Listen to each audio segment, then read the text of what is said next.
আসসালামু আলাইকুম রহমতুল্লাহ। দেখেন যে আমাদের বরগুনার কৃষি কীরকম। আপনার একটা ধান এখন পর্যন্ত উঠেনি, আপনার সবুজ, কোনোটা সবুজ কোনোটা সোনালি ধান আপনার পেকে গেছে শেষ পর্যায়ে। দেখেন এরই মধ্যে আবার নতুন করে ধানের চারা আপনার ফালানো হয়েছে, বীজ করা হয়েছে। আমাদের আঞ্চলিক ভাষায় যেটা বলে যে বীজ, ধানের বীজ প্রস্তুত হচ্ছে। আপনার যখন এই ধানটা কাটা হবে এরপরে আবার মেশিনে সেচের মাধ্যমে আপনার এই নতুন যে চারাগুলো উঠতেছে এটা আপনার এই জমিতেই আবার রোপণ করা হবে। এভাবেই আমাদের দেশে তিনটা সময়, তিনটা সিজন আপনার ধান রোপণ করা হয়। একটা বলা হয় আউশ, আমন, আর একটা হচ্ছে বোরো। আপনার এই তিনটা চাষ হয় আমাদের এই বরগুনাতে। এটা হচ্ছে আমাদের বরগুনার কৃষির বৈশিষ্ট্য। অত্যন্ত গ্রামীণ পরিবেশে আপনার বরগুনায় এই চাষাবাদের যে পদ্ধতিগুলো সেটা আপনারা দেখতে পাচ্ছেন। শীতের সময় আপনার খালের পানিগুলো এখন শুকিয়ে গেছে, দেখেন পানি কম আসবে, যার কারণে এটা প্লাবিত হবে না জোয়ারের পানিতে, কিন্তু মেশিনের মাধ্যমে, সেচের মাধ্যমে এ পরবর্তী ধান চাষাবাদ করা হবে। এটা হচ্ছে, আমরা এখন রয়েছি বরগুনা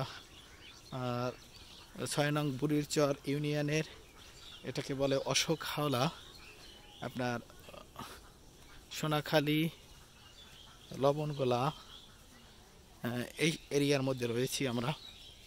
দেখতে পাচ্ছেন যত দূর চোখ যায় শুধু ধান আর ধান।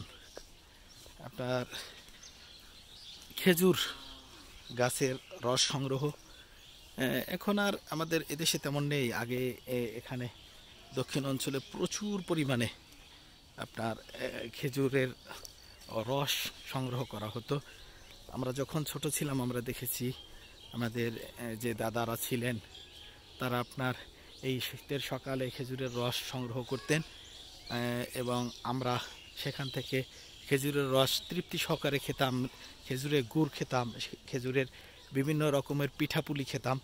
কিন্তু এখন আমাদের এখানে আপনার তেমন আপনার পাওয়াই দুষ্কর, রস পাওয়াই দুষ্কর।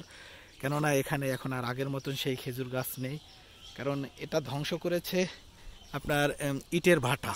কারণ মানুষ যখন ইটের ভাটার প্রচলন শুরু হয়েছে তখন এই খেজুর গাছগুলো অধিক পরিমাণে মানুষ কেটে বিক্রি করত, যার কারণে আপনার দেশ থেকে আপনার খেজুর গাছের সেই যে একবার বিদায় হয়ে গেছে, এখন পর্যন্ত আর তেমন খেজুর গাছ পাওয়া যায় না। এই যে দেখেন খেজুর গাছের গোড়াগুলো এখনো আছে, কিন্তু খেজুর গাছ নেই। বরগুনা মানুষের কথার সাথে থাকার জন্য আপনাদের সবাইকে অসংখ্য ধন্যবাদ। ভালো থাকুন, সুস্থ থাকুন। আসসালামু আলাইকুম রহমতুল্লাহ।